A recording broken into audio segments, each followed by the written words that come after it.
खोपो अस्पताल निर्माण र भवन शिलान्यास कार्यक्रमका प्रमुख अतिथि नेपाल मजदुर किसान पार्टीका अध्यक्ष नारायण मान बिजुक्छेज्यू,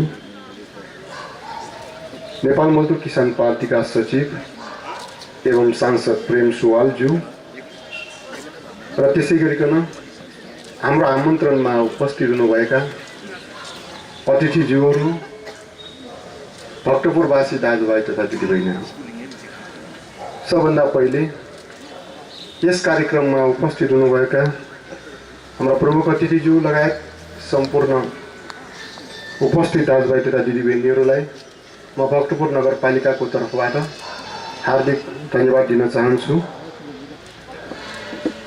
हामीले निर्वाचनको बेलामा भनेका थियौँ जनतालाई गुणस्तरीय स्वास्थ्य र शिक्षा दिनेछौँ र सँगसँगै खोप अस्पतालको निर्माण गर्ने विषय हामीले प्रतिबद्धता जाहेर गरेका थियौँ।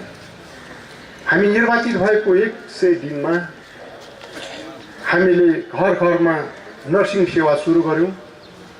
नेपाल मजदुर किसान पार्टीको घोषणापत्रमा उल्लेख भएका कुराहरू हामीले एक गर्दै पुरा गर्ने क्रममा बहाली भएको 1 वर्षमा ठिक 1 वर्षको दिन ज्येष्ठ 7 गते हामीले इमर्जेन्सी सेवालाई अझ व्यवस्थित रूपमा अगाडि बढाउन यो नयाँ संरचनाको उद्घाटन गरी हामी अगाडि बढ्यौँ र यसरी हामीले स्वास्थ्य सम्बन्धी काम गर्दै जाँदा भवन निर्माणको नक्साको डिजाइनको काम पनि भइरहेको थियो र हामीले भवन निर्माणको स्वीकृति लिनुपर्ने काठमाडौँ उपत्यका विकास प्राधिकरणबाट नक्सा स्वीकृतिको लागि पनि हामीले ताकेता गर्दै थियौँ र कार्तिक 13 गते त्यहाँबाट स्वीकृति प्राप्त भयो। खोप अस्पताल निर्माण परियोजना स्वीकृति भइसकेपछि हामीलाई प्राप्त भएको त्यो स्वीकृति र जिल्ला जनस्वास्थ्यबाट 25 शय्याको अस्पताल निर्माण गर्ने स्वीकृतिलाई आधार मानेर अब हामीले यो वर्ष कुनै पनि हिसाबले हामी भवन निर्माण कार्य अगाडि बढाउनु पर्छ भनेर लाग्यौँ र त्यस क्रममा आर्थिक वर्ष 75-76 मा हामीले यो हस्पिटल निर्माणको लागि मात्रै भनेर 14 करोड रुपैयाँ विनियोजन गर्यौँ। अघि उपप्रमुखज्यूले भन्नुभयो प्लेन्ट एरियाको निम्ति मात्रै पनि करिब 12 करोड भन्दा बढी 12 करोड रुपैयाँ हामीले छुट्याएका छौँ र यस क्रममा अहिले हामी बनाउँदैछौँ र यसमा अरू कुनै सरकारी लगानी छैन। अहिलेसम्म हामीले आशा पनि गरेका छैनौँ। हुन त यो अस्पतालको विषयमा यो नक्सा डिजाइन र हामीलाई आर्थिक सहयोग आवश्यक छ भनेर अर्थ मन्त्रालयमा पठाएका छौँ, वित्तीय आयोगमा पठाएका छौँ र सम्बन्धित आयोगमा यो नक्सा सहितको सम्पूर्ण हाम्रो इस्टिमेट पठाएका छौँ। अहिलेसम्म त्यहाँबाट कुनै खालको हामीलाई आर्थिक सहयोग हुने त्यस्तो सूचना प्राप्त भएको छैन र यसमा विदेशी लगानी पनि छैन। यसको अर्थ हो यहाँ भक्तपुरवासी दाजुभाइ तथा दिदीबहिनीहरूकै सहयोगमा हामी काम गर्दैछौँ। हामीले यो नक्सा डिजाइन तयार भइसकेपछि भक्तपुरका सबै डकर्मीहरूको भेला गऱ्यौँ, सिकर्मीहरूको भेला गऱ्यौँ, प्राविधिकहरूको भेला गऱ्यौँ र यहाँका दाजुभाइ दिदीबहिनीहरूको सामूहिक रूपमा हामीले भेला गरेर पटक पटक हामीले यो नक्साहरू जनतालाई देखाउने गर्दै आइरहेका छौँ र जब हामी अरूको भरमा पर्ने गर्छौँ त्यस बेला हामी अनिश्चिततामा पुग्न सक्छौँ। त्यसैले हामीले गर्ने हरेक काम जनताको भरमै काम गर्ने सोचले काम गरिरहेका छौँ भने आज हामीले यही जनस्वास्थ्य केन्द्रबाट मात्रै जनताको सेवा कसरी भइरहेको छ भनेर हेर्दा दैनिक 400 भन्दा बढीको बिरामी जाँच हुन्छ। यहाँ आँखा अस्पतालमा 60-70 देखि दैनिक 100 जना भन्दा बढी बिरामीहरूको जाँच हुने गरेको छ भने हाम्रो आयुर्वेदिक सेवा पनि छ। आयुर्वेदिक सेवाले दैनिक 40-50 जनाको सेवा उपलब्ध गराइरहेको छ। यस हिसाबले भक्तपुरका जनताको निम्ति स्वास्थ्यमा अझ कसरी सेवा प्रदान गर्न सक्छौँ भनेर हामी लागिरहेका छौँ र संविधानले नै आधारभूत स्वास्थ्य आधारभूत शिक्षा निःशुल्क गर्ने व्यवस्था गरेको छ। हामी सम्पूर्ण सेवा निःशुल्क गर्न चाहन्छौँ तर अहिले सरकारले जुन हिसाबले बजेट विनियोजन गर्नुपर्ने हो, बजेट पठाउनु पर्ने हो, त्यो पठाइरहेको छैन। त्यसैले सस्तो तर गुणस्तरीय सेवामा हामी केन्द्रित भएर लागिरहेका छौँ र अझ हामीले उपभोग गरिरहेका अधिकारहरू समेत खोज्ने कामहरू सुरु भएको छ।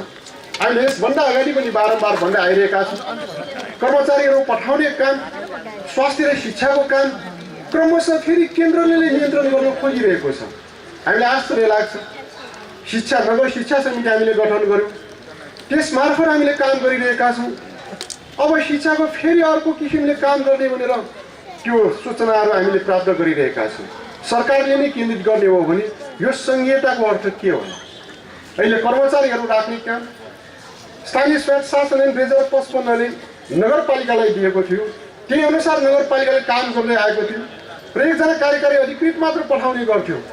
तर अहिले प्रदेश लोकसेवा आयोग गठन गरेर प्रदेश लोकसेवा मार्फत त्यहाँबाट उत्तीर्ण भएकाहरूलाई मात्रै प्रदेश सेवाले नियुक्ति गर्ने भन्ने खालको कुरा आएको छ।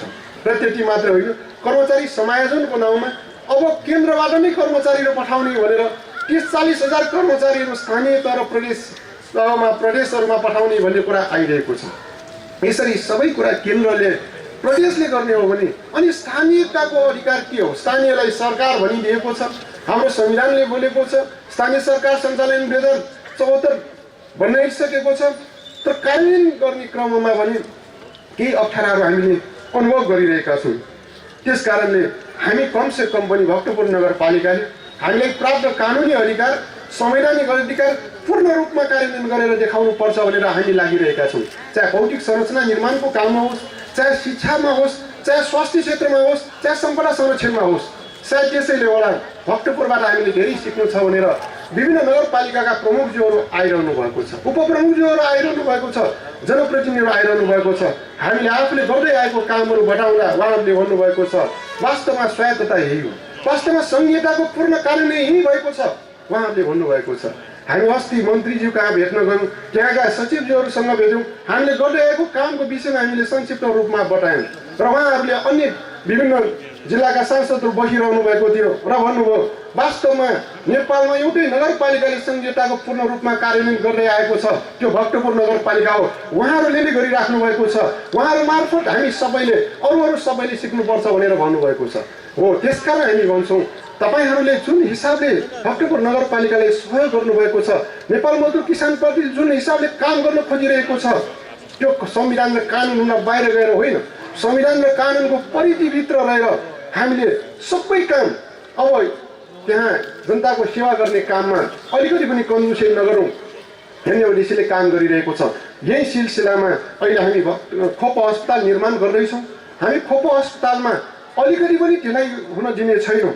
यहाँहरूको साथ र सहयोग हामीलाई निरन्तर प्राप्त हुने हामीले विश्वास पनि गरेका छौँ, किनभने यहीँका साथीहरूले काम गर्नुहुन्छ। हामीले सम्पूर्ण भवन ठेक्का पनि दिन सक्छौँ, हामीले गरेनौँ। हाम्रो एकदमै निगरानीमा, जनप्रतिनिधिहरूको निगरानीमा, टोलवासीहरूको निगरानीमा, भक्तपुरवासीहरूको निगरानीमा यो भवनलाई चाँडोभन्दा चाँडो हामी सकाउँ, 3 वर्ष नलगाउँ, हामी त्यही चाहन्छौँ। त्यसकारण यहाँ काम गर्ने मित्रहरूलाई पनि हामी आग्रह गर्नेछौँ र हाम्रा साथीहरूले काम गर्नुहुनेछ।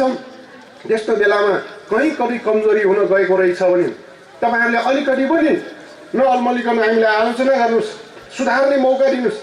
हामी यो गुणस्तरीय निर्माण गर्न खोजिरहेका छौँ, नमुनाको भवन निर्माण गर्न खोजिरहेका छौँ। सायद भक्तपुर नगरपालिकाले अहिलेसम्म गरेको सबभन्दा ठुलो संरचना, नगरपालिका आफैले गर्न खोजेको संरचना यही हुन सक्छ। त्यसैले यसमा अलिकति मात्रै कमजोरी भएको खण्डमा तपाईँहरू सबैको निम्ति नराम्रो हुन सक्छ। त्यसैले सबैसँग भएको प्राविधिकहरूले प्राविधिक तर्फबाट हेर्नुहोस्। त्यस्तै गरिकन हामी स्थानीयवासीहरूलाई आफ्नो अनुभवहरू यहाँ राखौँ, हामीले आफूले जानेका सबै सिप ज्ञान यहाँ प्रयोग गरौँ र एउटा नमुनाको भवन हामीले संरचना बनाऊँ। त्यो संरचना मात्रै बनाउने होइन, हामीले जुन हिसाबले अहिले स्वास्थ्य क्षेत्रमा सेवा गरिरहेका छौँ, अझ बढी जनताको सेवा गर्न खोजिरहेका छौँ। हामीले यो भक्तपुर नगरवासीहरूको निम्ति मात्र होइन, सिङ्गो यो जिल्लाको लागि मात्रै पनि होइन, छरछिमेकीका जिल्लाहरू र सँगसँगै विभिन्न जिल्लाका मान्छेहरूलाई पनि सेवा गर्नको निम्ति वास्तवमा हामीले त्यो गर्न खोजिरहेका छौँ। बढीभन्दा बढी जनताको सेवा गर्ने उद्देश्य हाम्रो यो अस्पताल सञ्चालन गरेर अरूले जस्तै नाफा कमाउने, यहाँबाट केही हामीले प्राप्त गर्ने त्यो कुनै पनि हामीसँग उद्देश्य होइन। हाम्रो सिर्फ उद्देश्य हो जनताको बढीभन्दा बढी सेवा गर्ने। यस क्रममा यहाँहरू सबैको साथ र समर्थन विगतमा जस्तै निरन्तर भइरहने आशा एवं विश्वासका साथ यहाँहरू आउनुभएको छ शिलान्यास कार्यक्रममा र आगामी दिनहरूमा पनि यस्तै आशा गर्दै तपाईँहरू सबैले म भक्तपुर नगरपालिकाको तर्फबाट यो थोपो अस्पताल निर्माण समितिको तर्फबाट हार्दिक धन्यवाद दिन चाहन्छु। यस कार्यक्रम पनि यही समाप्त भएको जानकारी गराउन चाहन्छु। धन्यवाद।